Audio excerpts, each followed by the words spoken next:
नमस्कार दोस्तों, मैं स्मित मिश्रा स्वागत करता हूं एक बार फिर से आप सभी का एमजेटी एजुकेशन में। साथियों, पृथ्वी से एस्ट्रॉइड टकराने वाला है और बहुत ज्यादा संभावना है कि इसके कोलकाता या फिर मुंबई में टकराने की, यानी भारत के दो बड़े शहर को खत्म कर सकता है पूरी तरीके से। ये एस्ट्रॉइड इतना बड़ा तो नहीं है कि पूरी पृथ्वी को खत्म कर दे, लेकिन हाँ, इसे सिटी किलर कहा जा रहा है और ये इन दो शहरों पर गिर सकता है और इन शहरों को खत्म कर सकता है। पूरी जानकारी जानेंगे इस वीडियो में, पूरा डिटेल से आप देखिएगा। कैसे बचना है, क्या क्या कुछ करना होगा, कब तक ये गिरेगा, सब कुछ हम लोग देखेंगे इस वीडियो में। लेकिन आगे बढ़ने से पहले वीडियो को आप देखते हो, लाइक करना भूल जाते हो, शेयर करना भूल जाते हो, सब्सक्राइब करना भूल जाते हो, तो आप चैनल को सब्सक्राइब जरूर कर लो, क्योंकि ऐसी जो भी कोई इन्फॉर्मेशन आएगी डिटेल एनालिसिस के साथ सबसे पहले मैं आप तक पहुंचूंगा। तो आप सब्सक्राइब करके रखो चैनल। यहाँ पर आप न्यूज 18 का आर्टिकल देख पाओगे। मुंबई कोलकाता ये वनरेबल है। नासा ने कहा है कि चांसेस है कि सिटी किलर यहाँ पर गिर जाए। ये एस्टेरॉइड 2032 तक आएगा, मतलब अभी नहीं गिरने वाला है, ये 2032 में गिरेगा और ये क्रिसमस के पहले यानी 22 से 25 के बीच में गिर सकता है। ये भी डेट भी आ गई है। खैर, नासा ने ये बातें बताई हुई है। नासा ने लगातार इस पर स्टडी किया है और अभी भी लगातार स्टडी कर रहा है कि ये इसकी कितनी प्रोबेबिलिटी है, कितनी संभावनाएं है कि ये पृथ्वी से टकरा जाए। टकराएगा तो किन हिस्सों को हिट करेगा, इस सब पर नासा स्टडी कर रहा है। नासा ने कहा है कि इसके अब चांसेस बढ़ करके हो गए हैं 3.1%। जब ये पहली बार रिपोर्ट पब्लिश किया था, सबसे पहले इसके बारे में देखो पता चला था दिसंबर 2024 में, लेकिन तब से लेकर के अब तक के बीच में कई बार इसकी संभावनाएं बदली जा चुकी हैं और ये संभावनाएं बढ़ती ही जा रही हैं। मतलब शुरुआत में 1% से भी कम चांसेस थे, फिर 2% हुए, फिर उसके बाद 2.5%, 2.25%, 3%, अब 3.1% बताया जा रहा है जब मैं ये वीडियो आपके लिए बना रहा हूँ। इसके बाद संभावनाएं और बढ़ भी सकती हैं, घट भी सकती हैं, लेकिन अभी तक तो बढ़ती ही जा रही हैं। खैर, ये जो है इसका नाम रखा गया है 2024 YR4। ये इसलिए नाम रखा गया है क्योंकि 2024 में इसकी खोज की गई थी, मतलब पहली बार इसके बारे में पता चला था और इसका नाम YR4 है। तो 2024 YR4 ये इसका नाम है और इसे एक सिटी किलर कहा जा रहा है। ये अर्थ को हिट कर सकता है। अर्थ के किन हिस्सों में हिट करेगा? तो देखिए, अर्थ क्योंकि गोल है, पृथ्वी गोल है, तो इसमें बताया जा रहा है कि इस रीजन में ये हिट कर सकता है। इस रीजन के शहरों में, इनमें जो भी शहर आते हैं उनमें से किसी पर भी एक जगह गिर सकता है ये पृथ्वी से जब टकराएगा, ठीक है ना। क्योंकि इसका जो रेडियस है, जो जिस हिसाब से जिस गति से आ रहा है और जिस एंगल पर गिरेगा, वो एंगल यहीं पर आकर के ठीक बैठता है। तो इनमें से किसी एक शहर पर गिर सकता है। इनमें से कौन कौन से शहर हैं? जैसे इसमें मुंबई पड़ जाता है और कोलकाता पड़ जाता है। ये दो भारत के शहर, बड़े शहर पड़ते हैं, है ना। मतलब ऐसा नहीं है कि केवल इन्हीं दो शहरों पर जाकर के पिन पॉइंट पर गिरेगा। एक्चुअली में मुंबई और कोलकाता बड़े शहर है, इसलिए यहाँ बड़े शहरों का नाम दिया गया है। बीच में वो मध्य प्रदेश पर भी गिर सकता है, छत्तीसगढ़ में भी गिर सकता है ना, उड़ीसा के किसी शहर पर गिर सकता है, या पश्चिम बंगाल में भी किसी अन्य शहर पर गिर सकता है। तो मतलब ये अभी एक अजप्शन किया जा रहा है कि कहाँ पर संभावनाएं बन रही हैं। हो सकता है भारत में ना गिरकर किसी और देश में गिर जाए, बांग्लादेश में गिर जाए, या फिर यहाँ कहीं अफ्रीका में गिर जाए। तो यहाँ संभावनाएं बताई जा रही हैं कि ये 7 बड़े शहर, जहाँ सबसे ज्यादा आबादी वाले शहर हैं, इनको हिट करने की संभावनाएं, मतलब इसकी लाइन में ये आ रहे हैं, है ना। और पूर्वी प्रशांत महासागर, उत्तरी दक्षिणी अमेरिका, अटलांटिक महासागर, अफ्रीका, अरब सागर और दक्षिण एशिया, इस तक इसका रेडियस फैला हुआ है। जो जोखिम का गलियारा जिसे कहते हैं, तो रिस्क जोन है जिसे कहते हैं, तो वो रिस्क जोन ये है जहां पर ये गिर सकता है, ठीक है, एस्ट्रॉइड। तो अब इस रिस्क जोन से देखो, इधर अफ्रीका के बहुत सारे देश बाहर हैं, ऊपर रसिया, चाइना, ये सब बाहर हैं, ठीक है। अरब कंट्रीज में कुछ ही कंट्रीज में आ रही हैं, बाकी सब बाहर है। कुछ ही कंट्री का मतलब एक कंट्री आ रही है। इसके बाद इधर अमेरिका वगैरह रिस्क जोन से बाहर है। खैर, भारत के लिए चिंता का विषय तो है ही। ये कब गिरेगा? ये अर्थ से टकराएगा, कोलाइड करेगा 2032 में, just days before Christmas. Christmas 25 दिसंबर से जस्ट कुछ दिन पहले ये टकरा सकता है पृथ्वी से। कितना बड़ा है? तो ये एस्ट्रॉइड 300 फीट का है, 300 फीट का है और ये 17 दशमलव समथिंग किलोमीटर प्रति सेकंड की दर से ये आ रहा है। 17 किलोमीटर प्रति सेकंड की दर से ये स्पीड से आ रहा है और ये स्पीड बहुत तेज है, समझ लो आप, 17 किलोमीटर प्रति सेकंड। अब चूंकि संभावना 3% है, तो क्या इसको बहुत ज्यादा सीरियसली लेना चाहिए? हाँ, बिल्कुल सीरियसली लेना चाहिए, क्योंकि एक्सपर्ट का कहना है, नासा के एक्सपर्ट का कहना ये है कि इसको हमें इग्नोर नहीं करना है, इस थ्रेट को, क्योंकि ये थ्रेट बहुत बड़ा हो सकता है। लास्ट टाइम 1% संभावना के साथ 2004 में ऐसी संभावना बनी थी कि एक एस्टेरॉइड आ रहा था, टकराने वाला था, उसके 1% चांसेस थे। हालांकि वो टकराया नहीं, लेकिन चांसेस बने हुए थे 1% के। और इससे पहले अगर बात करें जो टकराया था लास्ट वाला, तो वो 1908 में था। 1908 में साइबेरिया, जो रूस का जो एशिया वाला हिस्सा है उसे साइबेरिया कहते हैं, तो उस हिस्से पर एस्टेरॉइड का अटैक हुआ था, मतलब हिट किया था।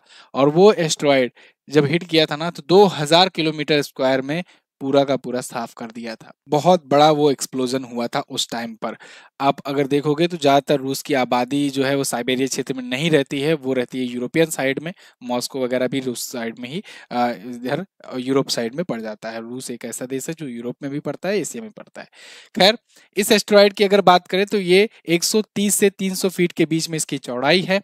और अभी अभी देखो एग्जैक्टली इसका आकार भी नहीं पता चल पा रहा है ठीक तरीके से, क्योंकि ये बहुत तेजी से आ रहा है और काफी दूर है अभी।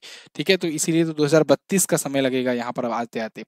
लेकिन 2028 तक ये काफी करीब आ गया रहेगा, तो उस टाइम पर एक अच्छे से इनका एनालिसिस किया जा सकेगा। और अभी अप्रैल तक ये विजिबल है, अप्रैल के बाद ये धीरे धीरे धुंधला होता जाएगा। कुछ इस प्रकार से इसमें ये देखा जा रहा है कि कहाँ पर ये है। ये कुछ इस प्रकार से अभी चक्कर लगाता हुआ आ रहा है, पृथ्वी की तरफ बढ़ रहा है।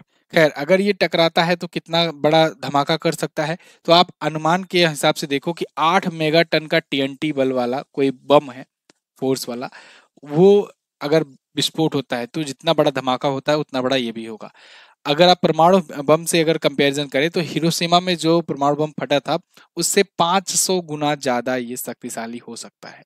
और अगर मान लो पृथ्वी पर नहीं टकराता है, आते आते वो जल जाता है, या आते आते पहले ही विस्फोट हो जाता है, या मान लो इधर से कोई मिसाइल हिट की गई और अंतरिक्ष में उसे उड़ाने का प्रयास किया गया, तब क्या होगा? तब ये अगर होगा तो अगर ये गिरेगा, उसके बाद मलबा इसका गिरेगा, तो वो एक बड़ा अंतरिक्ष चट्टान बन सकता है, जो अभी तक का अंतरिक्ष के द्वारा आए हुए किसी भी पदार्थ का बना हुआ सबसे बड़ा चट्टान हो सकता है। थोड़ा सा इसको कंपैरिजन के लिए और जानते हैं। साथियों, आपको पता होगा कि पहले डायनासोर वगैरह रहा करते थे अरबों साल पहले, है ना? तो ऐसा बताया जाता है, रिसर्च में, रिपोर्ट में दावा किया गया है कि लगभग 66 मिलियन वर्ष पहले एस्टेरॉइड ही टक्कर मारा था पृथ्वी पर, और इसके बाद डायनासोर का अस्तित्व मिट गया था। मतलब पूरी पूरी पृथ्वी पर लगभग सभी जीवों का अस्तित्व मिट गया था, जितने भी बड़े बड़े जीव रहा करते थे। जो बहुत छोटे छोटे स्पीसीज थे वही बच पाए, और उन्हीं से धीरे धीरे इवोल्यूशन होते होते आज हम लोग यहाँ पर हैं। लेकिन बड़े बड़े जितने थे वो सब खत्म हो गए थे, जलकर खाक हो गए थे एक एस्टेरॉइड की टक्कर से। जब एक एस्टेरॉइड का टक्कर होता है तो सिर्फ टक्कर मात्र नहीं होता है, ऐसा नहीं कि आपके ऊपर गिरा तभी आप मरोगे। जब एस्टेरॉइड का टक्कर होता है तो उससे बहुत सारी चीजें बदलती है। जैसे वो इतना ज्यादा हीट होता है, इतना ज्यादा गर्म होता है टकराव होने से, कि वो पूरी पृथ्वी को एक बार तो पहले पहले पूरा पूरा गर्म कर देगा। दूसरा, पूरी पृथ्वी एकदम कांप सी जाती है एक बार। जो वायुमंडल है, वायुमंडल में इतना घना धूल के कण और ये पदार्थों के कण घूम जाते हैं कि पूरा वायुमंडल तहस नहस हो जाता है। तो वायुमंडल जब तहस नहस हो जाता है तो फिर मौसमी घटनाएं नहीं हो पाती। जब मौसमी घटनाएं नहीं होती हैं तो ना, तो पृथ्वी जो है वो पूरा पूरा बर्फ की चादर में बदलने लगता है। जब पृथ्वी पर पूरा पूरा बर्फीला हो जाएगा तो फिर कैसे ही कोई जीव बच पाएगा। अगर मान लो कोलाइजन से बच भी गए तो उसके बाद धीरे धीरे खत्म हो जाएंगे, क्योंकि ना ही वनस्पतियां रह पाएंगी, ना ही कुछ रहेगा, तो एक बर्फ का गोला टाइप का बन जाएगा पृथ्वी। तो ऐसा ही हुआ था कुछ, ये ऐसा एक बार हो चुका है, ठीक है ना, 66 मिलियन वर्ष पहले। उसके बाद फिर धीरे धीरे जब चीजें कम हुई, धूल के बादल छटे, धीरे धीरे मौसमी घटनाएं शुरुआत हुई, बर्फ पिघले, ग्लेशियर पिघले, उसके बाद जमीनी स्तर फिर से होना शुरू हुआ, और उसके बाद आप अभी देख रहे हो, धीरे धीरे देख ही रहे हो, टेम्परेचर बढ़ता ही जा रहा है पृथ्वी का वैसे ही। खैर, ये YR4 जो है ये इतना बड़ा तो नहीं है, ये छोटा सा ही, इसीलिए इसे सिटी किलर कहा जा रहा है, कि किसी एक शहर को खत्म करने की ये क्षमता रखता है। देखो, पहली बार इसे 27 दिसंबर 2024 के में इसके बारे में पता चला था। चिली में नासा का ही एक सेंटर है, माइनर प्लैनेट सेंटर, उसी से ऑब्जर्व करके सबसे पहली बार देखा गया। खैर, 2024 में नासा ने एक प्रयोग किया था, अगर आपको याद हो, मैंने वीडियो भी बनाई थी, नासा का डार्ट मिशन। नासा का डार्ट मिशन था, डबल एस्ट्रॉइड रीडायरेक्शन टेस्ट। मैंने इस पर आपको एक वीडियो दी थी, अगर आप सर्च करेंगे डार्ट मिशन MGT एजुकेशन तो आपको मिलेगी वीडियो। तो डबल एस्ट्रॉइड रीडायरेक्शन टेस्ट ये किया था नासा ने। क्या किया था इसमें, कि एस्ट्रॉइड अगर मान लो कोई आ रहा है ना, तो उस पर मिसाइल छोड़ करके, या उस पर जाकर दूसरा सैटेलाइट, दूसरा अपना अंतरिक्ष यान छोड़कर उसको टकरा कर उसका रीडायरेक्शन कर देता था। तो ये टेस्ट किया था सक्सेसफुली नासा ने। कि कोई एस्टेरॉयड आ रहा है, उस पर जाकर के नासा का विमान जाकर टकरा गया, या कहे नासा का जो भी जो वहां पर भेजा हुआ था यान, वो जाकर टकराया, और उससे वो जो जिस गति से जिस एंगल पर आ रहा था उससे थोड़ा सा टिल्ट हो गया, और टिल्ट हो गया तो वो पृथ्वी को पार कर गया। अब आपको ये लग करके मतलब सुन करके थोड़ा सा हैरानी हो रही होगी कि यार थोड़ा सा टकराएगा तो कितना टिल्ट हो जाएगा। लेकिन आप सोचो, अगर अगर मान लो बहुत दूर है एस्टेरॉयड और बहुत छोटी मात्रा में है, पृथ्वी उससे बहुत ज्यादा दूर है, अगर वो इसी किसी एक एंगल से आता हुआ आ रहा है, हल्का सा यहीं दूर पर ही उसको टक्कर मार दिया जाए, अगर यहाँ 0.1% भी अगर एंगल चेंज कर दिया ये, तो ये यहाँ से एंगल चेंज होते होते वहां पहुंचते पहुंचते ये थोड़ा सा चेंज हो जाएगा और पार कर जाएगा। तो मतलब काफी दूर वो एस्टेरॉयड रहे, तभी नासा उस पर हिट कर दे और वो थोड़ा सा टिल्ट हो जाए, अपना एंगल चेंज कर दे, तो वो पृथ्वी को बचा सकता है। तो ऐसा टेस्ट नासा कर चुका है। अब देखना होगा कि इसमें ये क्या करते हैं, ये स्टेप फॉलो करते हैं कि नहीं करते हैं। करना ही पड़ेगा, करेंगे ही मतलब। खैर, आपकी क्या राय है, आप क्या सोचते हैं इस विषय में, आप कमेंट करके बता सकते हैं। अपनी साइंस की ई बुक आई हुई है, इसको आप परचेज करना चाहते हैं परचेज कर सकते हैं। इसके अलावा एमजेटी एजुकेशन की शानदार बुक आई हुई है करंट अफेयर के लिए। यहाँ पर फ्लिपकार्ट का आपको लिंक दिख रहा होगा, व्यू प्रोडक्ट पर क्लिक करो और जाकर के उसे परचेज करो। जबरदस्त बुक है, उसको आप ऑर्डर करके अपने घर पर मंगाइए। Thank you so much. जय हिंद, वंदे मातरम। मिलते हैं किसी अपडेट में, सब्सक्राइब जरूर कर लेना।